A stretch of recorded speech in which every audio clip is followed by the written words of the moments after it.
believe, people like David Bohm and Carl Pribram, believe that our universe is holographic and that we are part of that. And the beauty of a hologram, and this is why it's so powerful in the universe, is because every piece reflects every other piece. When a change is made in one place, that change is mirrored everywhere else. And that is believed to be the reason why those particles separated by 14 miles. The question is, it's a trick question. I ask our live audiences, I say, if they're separated by 14 miles, how did the signal that one particle was being disturbed reach the other one 14 miles away so quickly? How did that signal get there, or did it? And this is the trick. The signal doesn't have to travel. It's already there because it is entangled. And because of the holographic nature, the signal doesn't go anywhere.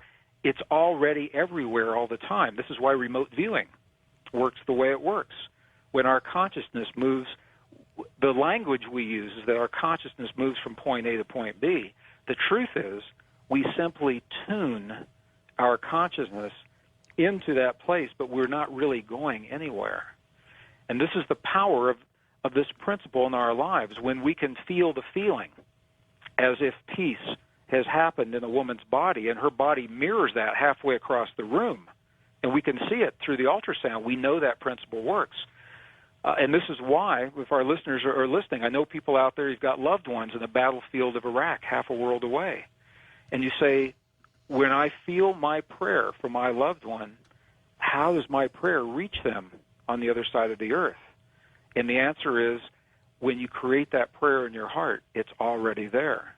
You don't have to ship your prayer off anywhere. You can use your energy to feel the feeling as if your loved one is safe, and as if they're already healed, so that the field can mirror that back to you. And that's the power of this field, the way it works. And these are some examples, some of the experiments. We know the field is out there because of the way the experiments are working. And then I shared earlier in the evening, we know that when we have certain kinds of emotions, we're affecting that field through those emotions. So that's what the science is showing us. Anecdotally, we've always heard about indigenous people creating rainstorms over their village, or the miraculous healings, such as the one I described in the Medicineless Hospital, or a number of people feeling peace in the Middle East.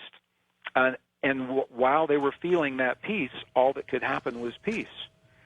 But the question is, and this is what scientists ask, George, they say, if this is so powerful, why is it that when the experiments stop, all those statistics reverse? When those practitioners in the Middle East stopped feeling peace, why did all the statistics reverse and the terrorist activities begin again?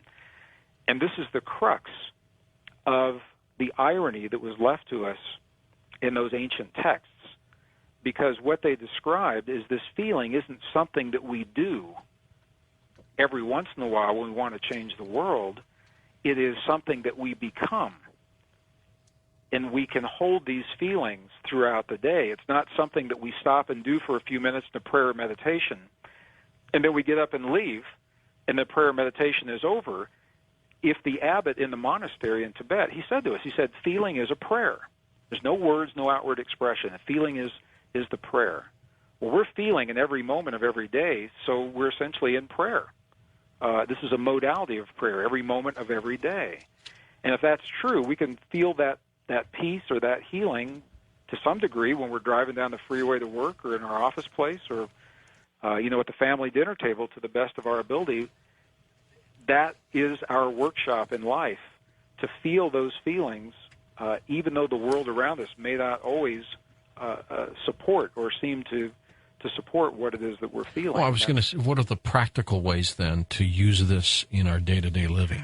Well, I know there are many modalities of prayer, and I've done programs on Coast to Coast where we've talked about these before. And what I'd like to say is that every mode of prayer is valid. It works. We all use them. Some prayers are called prayers of supplication, where we feel powerless, and we ask for help. We say, "Dear God, help me out here," or Archangel Michael, or whoever it is that's out there, and that's one way of looking at the world. This is another way of looking at the world, knowing that we are part of everything that we see, and because of that, we're part of the solution, and that We don't have to ask for help because we are the help. We may participate, as John Wheeler says.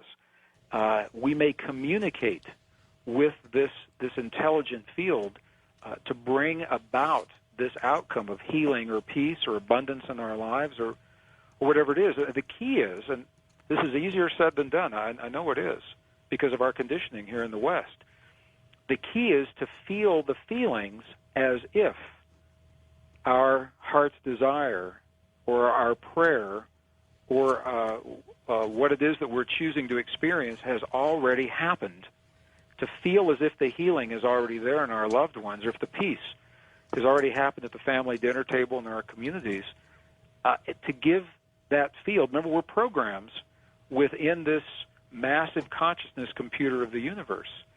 So we've got to give that field something to work with. And the irony, and this is where I'll close this, and we can talk about this some more, but if we really think about the universe as a computer, and if we think about what we're doing here, George, we're living in a world that very obviously is experiencing a tremendous amount of hate, of rage, and anger. And if we think of ourselves as software, we are literally healing the software from within the same program that created the hate and the anger. We're transcending the anger and the hate while we're still in the anger and the hate. It's analogous to a program rewriting itself from within the program without external intervention or external help, because the program has the intelligence to do that. And that's just an awesome way to think about what it is that we're experiencing here. You know, the work you've done, how many years have you worked on this? This is the result. I actually began working on this, George, when I was still an engineer with Martin Marietta Aerospace, and I did the first presentation in Denver, Colorado in 1986. And since that time, it's taken me 20 years sharing these concepts. And you and I, we're talking about this a little differently the way we do in the book or the way I might in some audiences, but it's taken me 20 years through audiences all over the world, and many of them through translators, to find a language to share these very profound concepts in a way that's meaningful and hopefully in a neutral language. This isn't about religion, although I can see where religions were built around the power and the wisdom of what we're talking about. But this force was there, the field was there long before religions were ever there, and our ability to communicate with this field has been with us since we arrived roughly around 200,000 years ago. So we've always had the language. Religions came along and wrapped themselves around the power of what it means for us to have direct access to the creative energy of our universe for healing, peace, abundance, and I think that's what this time in history is all about. We're recognizing that we are a family, that cooperation is going to get us a lot further than competition, especially for resources on our planet, and that war, I believe we're outgrowing the habit of using war to solve our differences, and then the question is, will we learn that lesson before this next great war? I'm not sure if we are outliving it, to tell you the truth. I think there are too many people who just don't get it, Greg. I think what will happen, I agree with what you're saying, and I can see where you would say that, George. There are two forms of, two perspectives of consciousness that I'm seeing happening right now. And there's an old way of solving problems using military solutions and force, and there is a very powerful global current, and you really see this when you leave North America, of people who have recognized that while we may not always agree with one another, that cooperation is going to get us a lot further than competition. And both of those things are happening simultaneously. And because of the way this field works, because of the hologram, because of the entanglement, because of the connectedness, I think it's going to be kind of like what we saw at the end of the Cold War. We knew some things were going on. We were using military strength to buy ourselves some time.